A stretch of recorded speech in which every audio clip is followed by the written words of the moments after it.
정부 세종청사 중앙동 건물의 주 출입구인 동문으로 들어서면 로비 왼쪽에 높이 2m가 넘는 패널 20개가 세워져 있다. 이 패널들엔 성인 몸통만한 크기의 사진 20점이 붙어 있는데 주인공은 윤석열 아니 대통령이다. 지난달 19일부터 이달 7일까지 하는 이 사진전 이름은 국민과 함께 시작한 여정이다. 이 사진전은 윤 대통령 취임 1주년을 기념해 대통령실이 마련한 홍보 행사인데 중앙동은 외부 방문객을 위한 민원동이 그 옆에 별도로 있기 때문에 주로 공무원만 드나드는 곳이다. 즉, 이 사진전은 관료들 보라고 붙여놓은 사진인 셈이다.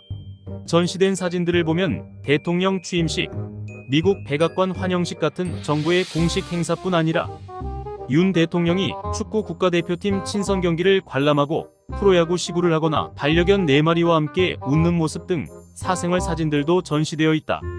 중앙동에서 일하는 한 관료는 로비를 지나며 무슨 목적으로 사진을 갖다 놓은 건지 모르겠다고 했고, 또 공직생활 경력만 30년이 넘는 한 인사는 적어도 권위주의 정권 이후 정부 청사 내에서 대통령 사진전 같은 걸 하는 모습을 본 기억이 없다고 말하기도 했다. 사실 윤 대통령은 세종청사 로비뿐 아니라 정부 부처 보도자료에도 자주 등장한다. 지난 1일 시장 참여자들로부터 용비어천가 땡전뉴스라는 빈축을 사기도 했던 2023년 6월 수출입 동향 보도자료에도 윤석열 대통령은 어김없이 등장한다. 내용은 6월 수출은 전년 대비 6% 줄었지만 수입은 더 큰 폭인 11.7% 감소해 무역수지가 16개월 만에 흑자를 냈다는 것인데, 문제는 보도자료의 문구였다. 6월 무역 흑자 전환은 대통령 이하 관계부처, 수출 기업 모두의 노력에 힘입은 결과이다.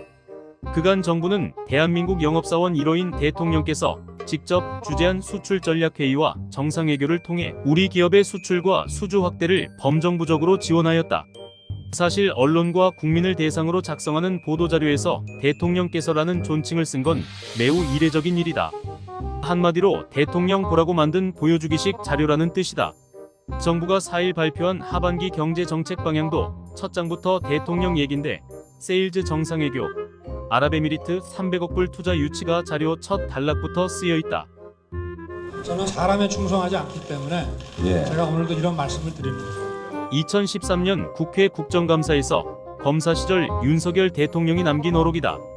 그는 지난 3일 신임 차관들에게 특정인이 아닌 국가와 국민, 헌법 시스템에 충성해 달라고 강조하기도 했다. 그런데 정작 공직사회는 윤 대통령이라는 한 사람만 바라보고 있는 듯하다. 무언가 심각하게 잘못되고 있다는 불길함이 느껴진다. 오늘 준비한 영상은 여기까지입니다. 계속 함께 참여해주시고 목소리 내주시면 감사하겠습니다.